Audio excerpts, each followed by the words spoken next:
Bismillahirrahmanirrahim. Assalamu alaikum dear students. Today is our lecture number 37 and we are going to discuss test number 34 in it. Then we will read page 62 and 63 of lesson number 13, Alexander Fleming. First of all, we are going to check test number 34. Let's get started then. Number 1, foresight. Foresight, बसीरत, अक्लमंदी, Charlie और सगेसिटी, misdirected, जैसा कि लफ्ज़ से ज़ाहिर है, गलत सिमत बता देना, गलत रहनुमाई कर देना, अल्फ़ा और मिसलेड, रिलक्टेंटली, हेजिटेंटली होता है, हिचकिचाते हुए, बादल नाखास्ता, तो चार्ली और अनविलिंगली, ट्विस्टेड, बाल खाना, मरोड़ना, तो चार्ली और एंटवाइंड, लाइन, फिफ्थ पे आ गया हूँ, लाइन, डोरी, रस्सी को कहते हैं, मछलियाँ पकड़ने के लिए जो डोरी फेंकी जाती है उसको भी लाइन कहते हैं, तो लाइनमैन, फिशरमैन को भी कह लेते हैं, तो लाइन यहाँ डेल्टा और स्ट्रिंग, स्ट्रिंग भी रस्सी को कहते हैं, टॉयल, लेबर करना, मेहनत करना, डेल्टा और लेबर्ड, लॉन्गिंग, सेवंथ पे, ख्वाहिश, डेल्टा और डिज़ायर, क्यूरियस, दो माने होते हैं, मुतजस्सिस और अजीब व गरीब होना, इनक्विजिटिव होना और ऑड और स्ट्रेंज होना, तो यहाँ अल्फ़ा और स्ट्रेंज, डीटोर या डीटर, तलफ़्फ़ुज़ दोनों दुरुस्त हैं, बताया था, वो रास्ता बदल कर मेन रूट से दूसरी तरफ को होके जाना, इसको कहते हैं, तो यहाँ डाइवर्शन, डाइग्रेशन, बेल्ट बीटा है यहाँ, और डाइग्रेशन ख्याल कीजिएगा ज़रा। टेंथ पे, विगोरसली, ज़ोर से, पूरी कुव्वत से, विगर कुव्वत को कहते हैं, तो चार्ली और फोर्सफुली, ये हो गया। अब आइए लेसन की तरफ। आप अलेक्जेंडर फ्लेमिंग पढ़ रहे हैं जो स्कॉटलैंड के मशहूर साइंसदान हैं, तो उनकी वजह से बहुत बड़ा इनकलाब आया मेडिसिन की दुनिया में। पेनिसिलिन के डिस्कवरर वही हैं जिसने आके तहलका मचा दिया था। तो अब हम फ्लेमिंग की लाइफ हिस्ट्री पढ़ रहे थे, लेकिन एक बार फिर गुज़श्ता से पेवस्ता करने के लिए मसला बता दूं कि उस वक्त के मसाइल क्या थे। 19th सेंचुरी है, बल्कि 20th भी अब तो स्टार्ट हो चुकी। तो मसला ये था कि सर्जन हजरात एक ही नाइफ से, एक ही सिरिंज से इलाज करते चले जाते, चूँकि बैक्टीरिया का पता नहीं था किसी को, तब तक कभी बैक्टीरिया डिस्कवर नहीं हुए थे। और ये क्रेडिट जाता है लुई पास्चर को, जिसने साबित किया कि नॉन लिविंग से लिविंग नहीं पैदा हो सकती। ये छोटी छोटी चीज़ें, ये जो ऑर्गेनिज़म्स हैं, ये सिर्फ खुर्दबीन से देखे जा सकते हैं। अगले चैप्टर में आप डिटेल्ड पढ़ेंगे कि उसने इनाम भी जीता था इसी पर कि ये non living things can not give birth to living things, तो इसको बायोजेनेसिस कहते हैं। तो जब ये तय हो गया तो फिर लिस्टर नामी सर्जन ने, जो कि इंग्लैंड के थे, उनकी डिस्कवरी को इस्तेमाल किया कि जरासीम को मारना शुरू कर दिया, और वो कार्बोलिक एसिड यूज़ करता था। अब ये कार्बोलिक एसिड से बाहर से तो जरासीम जिस्म के अंदर नहीं जा सकते थे, ये प्रिवेंशन थी, प्रोटेक्टिव मेजर था। सवाल ये पैदा हुआ कि अगर जिस्म के अंदर जरासीम गए हुए हों ऑलरेडी तो क्या किया जाए। तो ये जवाब ये मिला कि उनको भी वैसे ही मार लें। अब उनसे आप सब समझते हैं, अब तो 21st सेंचुरी जा रही है, कि शदीद नुकसान हुआ। तो पास्चर के एक शागिर्द मेचनिकोफ ने दुनिया वालों को पहली बार वाइट ब्लड सेल्स, लीकोसाइट्स ढूंढ के दिए कि ये कुदरत का अपना दिफाई निज़ाम है, तो आप सर्जन हजरात, डॉक्टर हजरात मेहरबानी करें, लीकोसाइट्स को मत मारें, क्योंकि ये जो आपके केमिकल एंटीसेप्टिक्स हैं, ये लीकोसाइट्स का भी रगड़ा निकाल देते हैं। अब फ्लेमिंग भी काम कर रहा था, 1881 में पैदा हुआ, और ये तकरीबन मैं बता रहा हूँ थोड़ा सा अगर याददाश्त के लिए, तो ये कांग्रेस आपके बर्रसगीर में वजूद में आ रही है, और इम्तहान उसने पास किए 1906 में सारे अपने मेडिकल के, जो कि मुस्लिम लीग की बुनियाद का साल था। तो ये स्कॉटलैंड में पैदा हुआ, 8 बहन भाई थे, 7 साल का था तो वालिद फौत हो गया, तो गांव के स्कूल में जा रहा था। 10 साल की उम्र में उसको एक करीबी एकेडमी में भेजा गया, किलमॉर्नॉक एकेडमी में, लेकिन फिर मसला बना कि अब क्या किया जाए। तो 14 साल की उम्र में बहरहाल फिर उसको लंदन भेज ही दिया गया। 2 साल वहाँ रहा, रीजेंट स्ट्रीट पॉलिटेक्निक में पढ़ता रहा। उसके 3 भाई पहले से ही उधर थे। ये पेज 62 पे आप डिटेल पढ़ के आए हैं, और तीनों तकरीबन आँखों के डॉक्टर थे।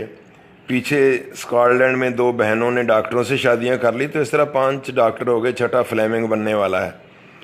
तो फ्लेमिंग ने लीडेनहार्ट स्ट्रीट में 4 साल नौकरी की वहाँ शिपिंग फर्म में, ताकि रोज़ी कमा सके। 16 साल के बाद पैसे नहीं थे कि पढ़ाई जारी रख सके। ये फिर 40 ईयर्स तक ये इधर ही रहा। यहाँ से हमने अब पढ़ना है पेज 62, और मिड में पैराग्राफ नंबर बनेगा तकरीबन 3rd। Fleming worked in Leadenhall street for 4 years. Fleming ने 4 साल तक लीडेनहार्ट स्ट्रीट में शिपिंग फर्म में काम किया। Then at 20 he received a share in a legacy. फिर 20 साल की उम्र में उसको एक विरासत में से कोई हिस्सा मिला। लेगेसी नहीं पढ़ना, लेगेसी पढ़ना है।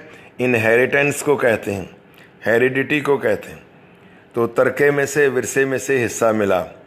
इट वॉज नॉट लार्ज, ये कोई बहुत बड़ा शेयर तो ना था, but enough for him to train for a career with better prospects. Career पेशा, प्रोस्पेक्ट एक्सपेक्टेशन फ्यूचर, प्रोस्पेक्ट आगे को देखना। लेकिन ये शेयर इतना था कि वो किसी अच्छी ट्रेड, अच्छे करियर के लिए पढ़ाई कर सकता था, ट्रेनिंग हासिल कर सकता था जिसका फ्यूचर रोशन हो। Thomas was then in Harley Street. मैंने बताया था कि सही तलफ़्फ़ुज़ तो टॉमस है, लेकिन लोग दोनों पढ़ रहे हैं। तो तब अभी उसका बड़ा भाई वहीं, थॉमस वहीं काम कर रहा था, हार्ले स्ट्रीट में। And according to Fleming himself, Fleming के अपने अल्फाज में, उसके मुताबिक, my brother Thomas pushed me into medicine. मेरे भाई टॉमस ने मुझे धकेल दिया तिब में, मेडिकल के फील्ड में। There are 12 medical schools in London. London में 12 मेडिकल स्कूल थे। अब मेडिकल स्कूल ऐसी है जैसे मेडिकल कॉलेजेस हों। And Fleming knew nothing about anything of them. और फ्लेमिंग को उनमें से किसी के बारे में कुछ इल्म ना था। He chose Saint Mary's. Saint Waliullah को कहते हैं, मैरी हज़रत मरियम को हैं। ये ज़रूरी नहीं वो हों, ये हज़रत मरियम यकीनन नहीं है, कोई और ख़ातून वलीउल्लाह है। उनके नाम पे कॉन्वेंट बनी, चर्च बना, और यहाँ मेडिकल कॉलेज बना। तो इसने, फ्लेमिंग ने सेंट मैरीज मेडिकल स्कूल का इंतखाब किया, फॉर नो बेटर रीज़न, जिसकी इससे बेहतर कोई वजह ना थी, दैन दैट, सिवाय इसके के, he had played water polo against the hospital team, कि कभी माजी में इस अस्पताल की टीम के ख़िलाफ़ उसने वाटर पोलो का मैच खेला था। तो हल्की सी एक याद वाबस्ता थी, सिर्फ इसी बिना पर उसने सेंट मैरीज मेडिकल स्कूल में दाखिला लिया। स्टूडेंट्स, आपको अपने कायद आज़म की हिस्ट्री मालूम होगी कि जब वो इंग्लैंड गए तो उन्होंने लिंकन इन में क्यों दाखिला लिया था। सिर्फ इसलिए कि वहाँ जो 7 लॉ गिवर्स थे उनमें सबसे ऊपर पैगंबर सल्लल्लाहु अलैहि वसल्लम का नाम था। तो चलें आगे पढ़ें। Second last paragraph, page 62। For 8 years Fleming worked in Wright's laboratory. British laboratory और अमेरिकन लेबोरेटरी पढ़ेंगे, लेबोरेटरी बल्कि पढ़ेंगे। तो 8 साल तक फ्लेमिंग ने सर राइट की लेबॉरेटरी में काम किया। सर राइट कौन हैं? ये सीनियर डॉक्टर हैं और आर्मी में ये भी गए थे, तो इनके सर का टाइटल भी इन्हें मिला था। तो उन्होंने अपनी लेबॉरेटरी कायम कर रखी हुई थी। फ्लेमिंग के पास तो ऐसे हालात ना थे, तो वहाँ 8 साल तक काम किया। अब ये मेडिकल फील्ड स्टार्ट हो गया है। तो for 8 years he sought to find a means to add the leucocytes in their fight against invading bacteria. 8 साल तक ही वो कोशिश करता रहा। He sought, he wanted, he tried to find a means. Means देखें, इससे पहले ए आया हुआ है, तो ये सिंगुलर भी होता है, प्लूरल भी होता है। तो उसने कोई ऐसा तरीका ढूंढने की कोशिश की टू एड द ल्यूकोसाइट्स, जो जिस्म के अंदर सफ़ेद खुलियों की मदद करे, इन देयर फाइट, उनकी जंग में, लड़ाई में, against invading bacteria. Invading attacking, हमला आवर होने वाले, बाहर से हमला आवर होने वाले बैक्टीरिया के खिलाफ लड़ाई लड़ने में ल्यूकोसाइट्स की मदद करने का कोई तरीका ढूंढता रहा। देन इन 1914 मसला गंभीर था, मसला हल ना हुआ। फिर 1914 में, 1914 का साल आते ही हर स्टूडेंट को, हर शख्स के जहन में एक आइडिया आता होगा, और वो क्या है, वो आपको पता है, आलमी जंग। ही जॉइंड द RAMC, वो royal army medical corps, CORPS, core पढ़ते हैं, PS नहीं बोला जाता, जैसे कोर कमांडर है। आपने पेयर ऑफ वर्ड्स में भी पढ़ा ना, कॉर्प्स लाश और कोर फौज का दस्ता। तो 1914 में फौज का जो मेडिकल कोर था, रॉयल आर्मी, शाही फौज के मेडिकल कोर में मुलाजमत कर ली, and came face to face with one of the main medical problems of the first world war. और उसका सामना हुआ, फेस टू फेस एनकाउंटर हुआ फर्स्ट वर्ल्ड वार के बड़े मसले के साथ, बड़े मेडिकल प्रॉब्लम के साथ। जो बहुत बड़े बड़े मसाइल थे जंग में जिनका सामना करना पड़ा, उनमें से एक के साथ बराह रास्त इसका वास्ता पड़ा। और वो क्या था? The treatment of infected wounds, ख़राब शुदा ज़ख्मों का इलाज। अब ये इन्फेक्टेड वुंड्स कौन से हैं? जिनमें जरासीम पहले से ही जिस्म में दाखिल हुए हों। तो अब तो ये हज़ारों की तादाद में पेशेंट्स आ रहे हैं और मसला बहुत शदीद है, डॉक्टरों के पास कोई इलाज नहीं है। वो बाहर से तो जरासीम को जिस्म के अंदर घुसने से रोक सकते हैं, लेकिन जब पहले से ही वो वुंड ख़राब हो तो किया जाए, ये बड़ा सीरियस इशू था। डिटेल आ रही है। बाई 1914, अब 1914 तक, Lister's antiseptic method of surgery had been largely replaced by what was called the aseptic method. अब मैं दोनों समझा दूँ, एंटीसेप्टिक मेथड और एसेप्टिक मेथड। एसेप्टिक मेथड वही है जो आजकल यूज़ हो रहा है कि सेप्टिक होने ही ना दिया जाए। लिस्टर का एंटीसेप्टिक मेथड था, डिटेल आपने पढ़ी और उसका टेस्ट में भी मैंने दिया, कि जरासीम को बाहर के किसी एजेंट से मारना, यानी कार्बोलिक एसिड यूज़ करें, कोई और केमिकल एसिड यूज़ करें, आयोडीन वगैरह यूज़ करें, तो उनसे मारना। और आप ये भी अच्छी तरह पढ़ रहे हैं कि जिस्म के अंदर इन्हें केमिकल एंटीसेप्टिक्स को नहीं दाखिल किया जा सकता था, क्योंकि वो मरीज़ को भी मार डालते थे, ल्यूकोसाइट्स मारते थे, ल्यूकोसाइट्स को ख़त्म कर देते थे। अब सर्जन हजरात, डॉक्टर हजरात इस नतीजे पे पहुँचे कि कोशिश करनी चाहिए कि सेप्टिक होने ही ना दिया जाए, यानी वो गर्मी यूज़ करने लगे, आलात को, हाथों को, कपड़ों को शदीद टेम्परेचर पे जरासीम से पाक कर लेते थे। और आज भी स्टेरलाइजेशन का यही तरीका है। तो 1914 तक जो लिस्टर का तरीक़ेकार था, एंटीसेप्टिक मेथड, उसकी जगह ले ली थी, रिप्लेस्ड, जगह ले ली थी by what was called aseptic method, जिसको एसेप्टिक मेथड कहते थे, वो आ गया था। Instead of chemicals heat was used to sterilise instruments.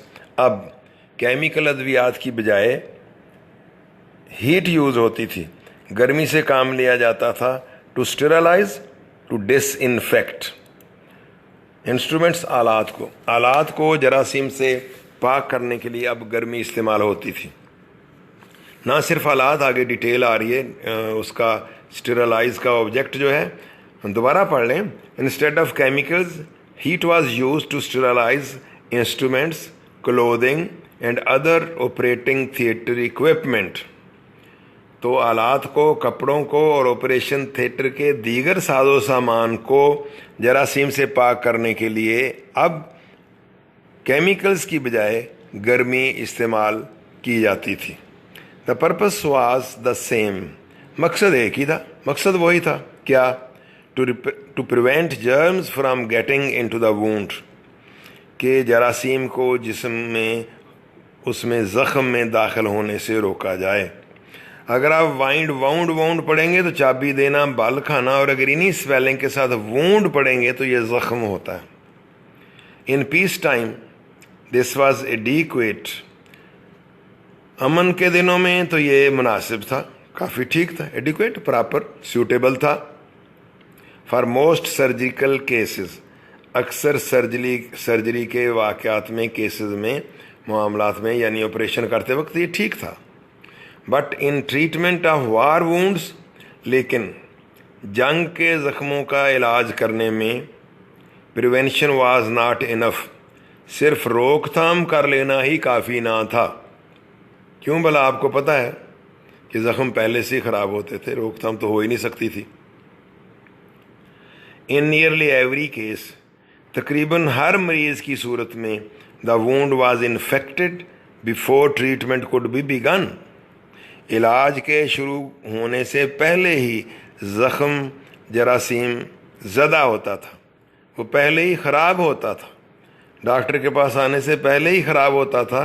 तो अब प्रिवेंशन कैसे की जा सकती थी? 10 the surgeons problem was the same, इस तरह से अब जंग के अयाम में सर्जन का मसला भी वही हो गया था, as that of a physician, जो कि किसी फिजिशियन का होता है, ट्रीटिंग डिजीज़, जो कि बीमारी का इलाज कर रहा होता है। अब आप बच्चों कहेंगे जी फिजिशियन और सर्जन में क्या फ़र्क है? फिजिशियन सर्जरी चीर फाड़ नहीं करता, वो वैसे ही दवाइयों से इलाज करता है, और इसके लिए हॉस्पिटल में मेडिकल वार्ड होता है। तो आपने भी जब आप डॉक्टर बनना है, डॉक्टर बन के आपने चॉइस करना होगा कि मैंने मेडिसिन में जाना है, सर्जरी में जाना है, किस फील्ड में जाना है। तो फिजिशियन बाहर से मतलब नब्ज़ दे, बीपी दे, फलां दे, चेक वेक करके गोलियाँ दे देता है और इलाज हो। अगर ये ना हो तो फिर वो सर्जन के पास भेज देते हैं कि इसका ये मसला है, ये तो अब हम नहीं कर सकते, आप ये फ़लाँ हिस्सा निकालना पड़ेगा, तो वो निकल। तो अब फिजिशियन भी वही काम करता था, सर्जन्स का काम भी वही हो गया, चूँकि उनके पास तो अब तरीक़ेकार कोई था नहीं कि उस ज़ख़म को सही कर पाएँ। तो क्या करना था उसे? He had to try, second last line पे आ गया हूँ, page 62। He had to try to kill the germs without damaging the leucocytes. Surgeon को भी जरासीम मारना होते थे ल्यूकोसाइट्स को नुकसान पहुंचाए बगैर, वो leucocytes that were already fighting against them, जो पहले से ही जरासीम के खिलाफ जंग लड़ रहे होते थे। तो सर्जन बेबस हो गए गोया। पेज 63 पे students, there was no solution, हल कोई नहीं था। And the problem was tremendous, और मसला बड़ा था, ह्यूज, बिग, ट्रेमेंडस, ज़बरदस्त, बहुत बड़ा, बिग, मसला गंभीर और बड़ा संजीदा था, हल था नहीं।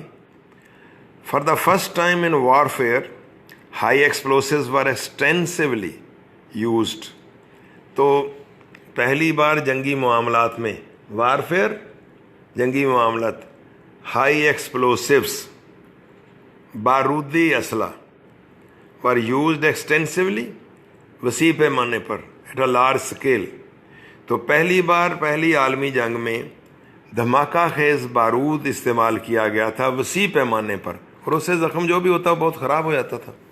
And wounds that were not infected were rare indeed, और ऐसे ज़ख़म जो इन्फेक्टेड ना होते, यानी जिनमें पहले से जरासीम ना होते, वर रेयर इंडीड, बिलाशुबा वो बहुत ही कम होते, यानी सारे ही ज़ख़म ऐसे आते थे जिनमें पहले से जरासीम लगे हुए होते थे। The surgeons were unprepared, surgeon हजरात इतने ह्यूज मसले के लिए तैयार ना थे।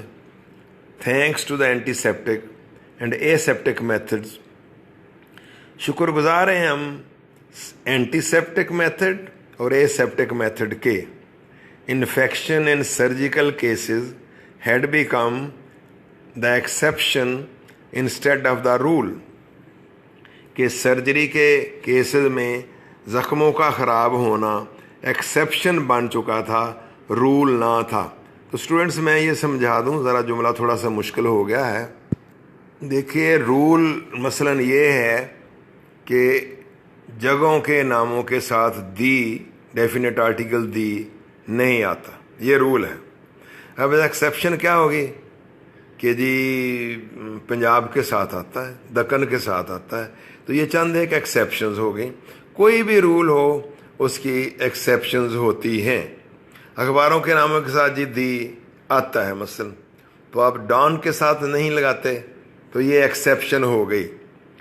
तो राइटर कह रहा है कि इससे पहले, आलमी जंग के आने से पहले रूल क्या था कि सर्जरी की जाती, ऑपरेशन किए जाते तो वूंड इन्फेक्टेड ना होते, यानी जख्म खराब ना होते, माशाल्लाह बहुत कामयाब होते। पहले एंटीसेप्टिक और एंटी एसेप्टिक मेथड के हम शुक्रगुजार हैं कि सर्जरी के केसेस में अब ज़ख्मों का ख़राब होना एक एक्सेप्शन था।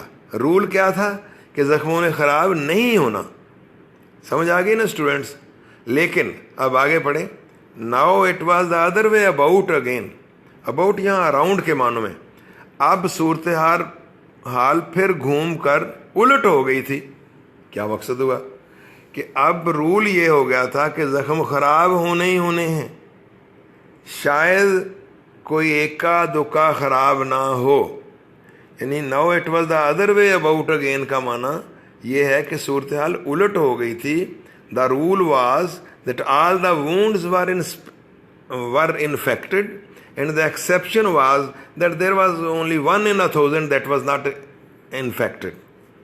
तो अब हालात बहुत ख़राब हो गए, इसलिए कहा गया है कि we have in this war gone back to all the septic infections of the middle ages। Middle edges बच्चों तकरीबन 10वीं सदी से 14वीं सदी तक का पीरियड कहलाता है। ये एशिया और ख़ासकर मुस्लिम वर्ल्ड 9वीं 10वीं सदी, पहले से भी आप अवधर्मान अव्वल में भी पढ़ रहे हैं, बड़े उरूज पर था और यूरोप पूरा जहालत के अंधेरों में छाया हुआ था। आपने पढ़ा कि लंदन का क्या हाल था, पेरिस का क्या हाल था। तो ये कहा जा रहा है, एक आगे आ रहा है, said the director general of the army medical service. ये आर्मी मेडिकल सर्विस यानी इस शोबे के डायरेक्टर जनरल ने कहा कि हम 600 साल बाद भी पीछे, 700-800 साल पीछे ज़माना वुस्ता मिडल एजेस की तमाम सेप्टिक इन्फेक्शंस की तरफ चले गए हैं। गोया कि 700-800 साल में कोई मेडिकल डिस्कवरी इन्वेंशन हुई ही नहीं। हम फिर जहालत के अंधेरों में खो गए हैं, हमें कोई तरीक़ेकार समझ नहीं आ रहा। Medical officers treated infected wounds. अब जब आ रहे हैं ज़ख्मी तो डॉक्टर हजरात इन ख़राब शुदा ज़ख्मों का इलाज कर रहे हैं by the only method they knew, सिर्फ उस इकलौते तरीके से जिनका उन्हें इल्म था। और वो क्या था भला? विद द केमिकल एंटीसेप्टिक्स, और वो थे कीमियाई जरासीम कुश। देख लें इंसान किस तरह शिकस्त खाता है, जैसे आजकल कोरोना के हाथों खाई हुई है। तो उस वक्त भी सूरत हाल ऐसी होगी कि कोई समझ ही नहीं आ रही, ज़ख्म ख़राब हैं तो आप वो फिर वापस लौट गए और केमिकल एंटीसेप्टिक्स इस्तेमाल करने लगे। शायद मकसद ये था कि मरीज़ ने मर तो वैसे ही जाना है, चलो ट्राई करके देख लेते हैं, शायद बची जाए। They applied carbolic acid, iodine and other chemicals. तो वो ये सारी चीज़ें इस्तेमाल करते थे टू ओपन वुंड्स, ज़ख्म खोलने के लिए। इन एन अटेम्प्ट, इस काविश में, इस कोशिश में, to destroy as many germs as possible, कि चलो ज़्यादा से ज़्यादा जरासीम को मार लिया जाए। तो कार्बोलिक एसिड, आयोडीन, दीगर केमिकल एंटीसेप्टिक यूज़ करते, फिर ज़ख्म को खोलते थे। और फिर भी जहाँ जहाँ मुमकिन होता यही चीज़ें यूज़ की जाती थी। They could not destroy all the germs. ज़ाहिर है ब्लड में अगर शामिल हैं तो सारे जरासीम को तो मार नहीं सकते थे। बट थॉट, लेकिन उनका ख्याल था that if only some were killed, कि अगर कुछ जरासीम ही मार लिए जाएं, it would be better than none, तो बिल्कुल जरासीम को ना मारने से तो बेहतर होगा ना। तो इस कोशिश में वो बेचारे स्ट्रगल करते चले जाते थे। मीनवाइल, इसी असना में Fleming a medical officer himself, Fleming खुद एक डॉक्टर बन चुका था, was still working with his old chief, और अभी भी अपने पहले वाले चीफ के साथ, सीनियर के साथ, सर आर्मवर्थ राइट के साथ काम कर रहा था। तो sir Almroth Wright had been made a colonel in the army medical service। अब उसको सर आर्मवर्थ राइट को तरक्की देके मेडिकल सर्विस में कर्नल का ओहदा दे दिया गया था। And had set up a research laboratory at Boulogne, और बोलोन के मुकाम पर उसने एक तहकीकाती लेबॉर्ट्री कायम की हुई थी, setup established there with the help of Fleming, वहाँ फ्लेमिंग की मदद से ही सेट टू वर्क, उसने काम करना शुरू कर दिया, to tackle the problem of wound infection, के ज़ख्मों की इन्फेक्शन के मसले को कैसे टैकल किया जाए, tackle, cope with, deal with, तो इससे निपटने के लिए उन दोनों ने स्ट्रगल शुरू कर दी। राइट एंड फ्लेमिंग डिस्कवर्ड, इन दोनों डॉक्टरों ने यह दरियाफ्त किया, ये देखा that the treatment being used was doing more harm than good, कि the treatment which was being used, कि जो तरीक़ेकार इलाज का इस्तेमाल हो रहा था, was doing more harm than good, फ़ायदा कम कर रहा था, नुकसान ज़्यादा कर रहा था। Each of the chemical antiseptics was more harmful to the leucocytes than to the germs, कोई भी केमिकल एंटीसेप्टिक जो होता वो जर्म्स को तो कम नुकसान पहुंचाता, ल्यूकोसाइट्स के लिए ज़्यादा हार्मफुल, ज़्यादा मुज़र साबित होता।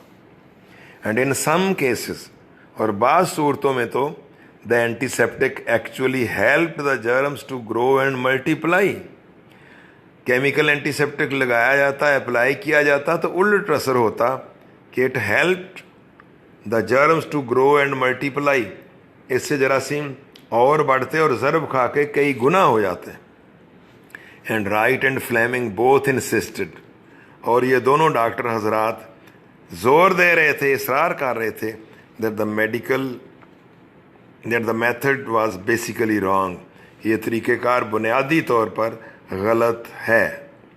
That the surgeon's aim should be not so much to kill the germs with an outside agent, कि सर्जन का ये मकसद नहीं होना चाहिए कि बाहर के किसी एजेंट के ज़रिए, यानी बाहर किसी दवाई के ज़रिए जरासीम को मारा जाए, as to help the leucocytes, जितना कि उसका ये मकसद होना चाहिए कि वो ल्यूकोसाइट्स की मदद करे, do their natural germ killing work, अपना कुदरती जरासीम मारने का काम करने में ल्यूकोसाइट्स की मदद करें। तो स्टूडेंट्स, सर्जरी आपको शायद आइडिया नहीं कि हमारे यहाँ चूँकि वार्ड या थिएटर ज़रा कंटेमिनेटेड होते हैं, पोल्यूटेड होते हैं, एक्चुअली कुदरत ने ही अपना निज़ाम रखा हुआ है कि खुद ही ज़ख्म भरने होते हैं। दवाइयाँ गोलियाँ इसलिए नहीं दी जाती, वो इसलिए दी जाती हैं सर्जरी के बाद कि कहीं इन्फेक्शन ना लग जाए। तो लिहाजा सर्जन का काम सिर्फ चीर फाड़ करके साफ़ सुथरा करके ज़ख्म रख देना है, बाहर से दवाइयाँ दे के ज़रा उनको जरासीम को मारना उसका काम नहीं है। कुदरत ने इंतज़ाम किया हुआ है, ख़ुद ही ज़ख्म ठीक कर देगी।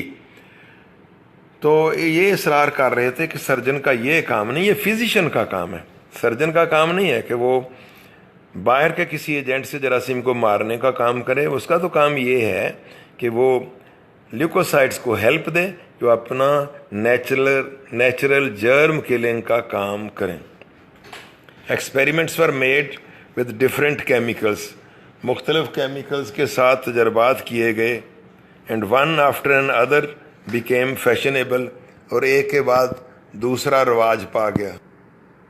Experiments were made with different chemicals, मुख्तलिफ कीमियाई दवाइयों पर तजर्बे किए गए, उनको इस्तेमाल करके देखा गया। And one after another became fashionable, एक के बाद दूसरा रवाज पा गया। And then gave way to the next, और फिर इसने अगले को जगह दी थी। And at the end of the war, और जंग के अख्ताम पर, which had killed about 7 million man, जिसने तकरीबन 70 लाख लोग मारे थे, the problem was still unsolved, मसला अभी हल ना हुआ था। Fleming now 37 went back to Saint Mary's. Fleming जिसकी उम्र अब 37 वर्ष की हो गई थी, वापस अपने फौज में से निकल कर, चूँकि जंग ख़त्म हो गई है, वापस अपने अस्पताल चला गया, मेडिकल कॉलेज चला गया एंड कंटिन्यूड रिसर्च, और वहाँ उसने तहकीकाती काम जारी रखा।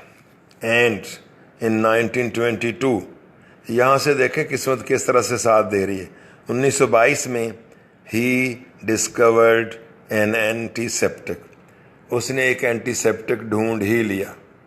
नट a chemical like carbolic acid, जो कार्बोलिक एसिड की तरह कीमियाई जरासीम कुछ ना था, but a natural antiseptic manufactured by the body, बल्कि एक कुदरती जरासीम कुछ था जो खुद जिस्म बनाता था। मैन्युफैक्चर बनाना। हुआ क्या? He made the discovery by what he modestly called an accident. Modestly, Shayli, मतलब शर्माते शर्माते, ज़रा इनकसारी से काम लेते हुए, इसको कहते हैं हम्बली। तो उसे ये दरियाफ्त हुई, उसने ये दरियाफ्त की जिसे वो शर्माते हुए महज एक हादसा करार देता है, इसकी बदौलत। तो ये दरियाफ्त महज एक हादसा की बदौलत हुई। हुआ क्या था? ही वॉज सफरिंग फ्राम कटार। कटार ज़ुकाम की एक किस्म है, वो ज़ुकाम में मुबतला था। अब डॉक्टरों का दिमाग तो ऐसे ही है। स्टूडेंट जैसे एडिसन नहीं कहते हैं कि खुद ही अंडों पर बैठ गया था कि अगर मुर्गी कर सकती है ये काम तो मैं क्यों नहीं कर सकता। तो इसने क्या किया, ज़ुकाम हुआ था, तो एक डॉक्टर है, इसके जहन में आया कि ज़रूर जरासीम होंगे ना मेरे इस नाक में। तो इसने he began to examine his own nasal secretions, उसने अपनी नाक की रतूबतों को, सिक्रेशन जो पानी सा होता है, तो नाक की रतूबतों का मुआयना करना शुरू कर दिया। In these secretions he discovered a substance, in secretions में, इन रतूबतों में उसे एक ऐसा सब्सटेंस मिला, ऐसा थोड़ा सा मटेरियल मिला, that destroyed microbes on the culture plate, जो कल्चर प्लेट पर जरासीम को मार डालता था। कल्चर प्लेट ये बायोलॉजी वाले जानते हैं कि वो प्लेट जिसमें कल्टीवेट किया जाता है। कल्चर यहाँ कल्टीवेट से निकला है, जरासीम की फसल उगाई जाती, स्लाइड्स तैयार किए जाते हैं। तो कल्चर प्लेट पर वो नाक की रतूबतों में ऐसा सब्सटेंस था जो जरासीम को मारता था। ज़ाहिरन तो तबीयत ख़राब होती होगी, लेकिन ये बहुत बड़ी कामयाबी है कि कम से कम कायनात की हिस्ट्री में पहली बार ऐसे हुआ है कि कोई ऐसी चीज़ मिली है जो ल्यूकोसाइड्स को कुछ नहीं कहती और जरासीम को मारती है, खा वो नेज़ल सिक्रीशन में ही सही, लेकिन है तो सही ना। ही कॉल्ड इट लाइसोजाइम, उसने इसका नाम लाइसोजाइम रखा। Lysozyme proved to be of little practical use in the treatment of disease. बीमारी के इलाज में लाइसोजाइम लिटल ना होने के बराबर कोई अमली इस्तेमाल में ना आ सकी। अब जाहिर है स्टूडेंट्स, अब नाक की रतूबत से तो दवाई बनाने वाले नहीं थे, ना बन सकती थी। But the discovery was of considerable importance, लेकिन ये दरियाफ्त काफ़ी अहमियत की हामिल थी। Considerable, great, large, for it was a four runner of penicillin. Four run, आगे आगे भागने वाला, जैसे किसी वज़ीर वगैरह ने आना हो तो आगे नहीं मोटरसाइकिल वाले भागे आ रहे होते हूटर बजाते हुए, उनको फोर रनर कहते हैं। तो पेश रो, पेश खैमा, क्योंकि ये इतला दे रही थी कि पेनिसिलिन भी आने ही वाली है। इसके जल्द ही चंद ही 6 साल बाद ही पेनिसिलिन भी आ गई। Lysozyme was not a chemical but a natural antiseptic. Lysozyme कोई केमिकल जरासीम कुछ ना था, बल्कि कुदरती जरासीम कुछ था। एंड अनलाइक केमिकल एंटीसेप्टिक्स, और केमिकल एंटीसेप्टिक्स के बरअक्स, इट डिस्ट्रॉयड जर्म्स, ये जरासीम को मार डालता था। And yet had no harmful effect on the leukocytes, लेकिन ल्यूकोसाइट्स पर कोई मुज़र असर नहीं छोड़ता था। It was in fact the first antiseptic. सच्ची बात तो ये है कि पहला जरासीम कुछ था डिस्कवर्ड, जो मिला हो, that was harmless to the cells of the body, जो जिस्म के खुलियों के लिए बेज़रर था। Penicillin was the second, penicillin दूसरे नंबर पे आती है और पेनिसिलिन की डिस्कवरी हम स्टूडेंट्स कल पढ़ेंगे। गुड लक, अस्सलाम वालेकुम व रहमतुल्लाह।